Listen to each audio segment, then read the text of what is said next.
I love like granular. So nurture and foster these relationships Yep. cross-functionally. If we Yeah. break that down to sales leader and sales rep, what can one do in each position to nurture and foster relationships cross-functionally from your experience? Yes, great question. So let's break it down to sales leader. Sales leader, it's important just to spend time with these cross functional partners. And this is actually something that Danny talked about when you interviewed her. I believe it was over a year ago, is the importance of just being there and being on the floor with these different cross functional partners and really educating them. What is it that sales does?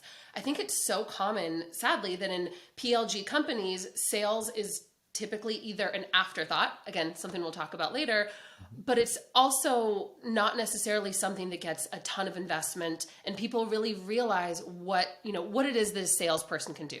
Very often when you think about sales, you kind of think about, I don't want to call it a used car salesman, but sales Yeah. can tend to have a really bad rap. And it is so important to be those brand holders of our business, to be able to show the company. Sales is not something that we need to always be struggling or combative with, but really we should be working in lockstep, because when you have a great sales organization, that is going to fuel the revenue and the product development and the roadmap for a company.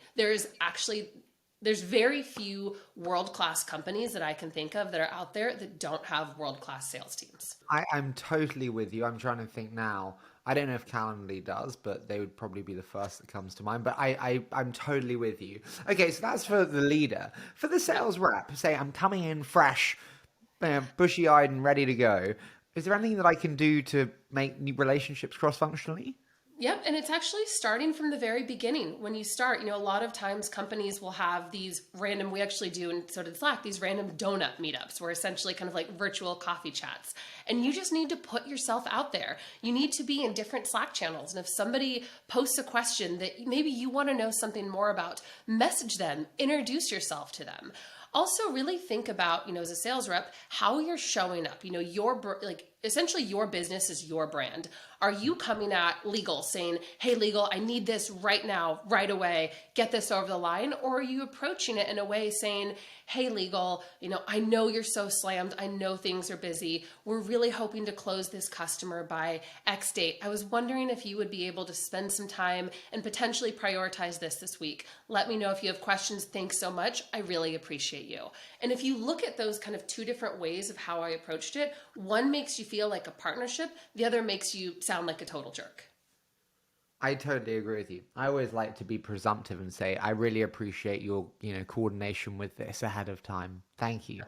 Yeah. And it's just like, yeah, there's no choice for you, but thank you for coordinating with me on this. Uh, 100%. Another learning too, let's chat about, and I know we'll chat at depth in outbound. I actually helped to build out our very first ever outbound motion at Slack, was the very first person to ever do it and ever do our first, which we called proactive outreach, because outbound was, of course, a dirty word back then. But it Obviously. is so important to build outbound early and build sales early. Again, we'll talk about this later, but that's another key takeaway and key lesson of something that candidly we did pretty wrong at Slack, is we didn't double and triple down on going after the outbound and PLG motion. We were very heavily inbound for the last 2 years, and it takes a long time to build outbound. And then my kind of third point on things that really stood out to me from my time there is build things for scale.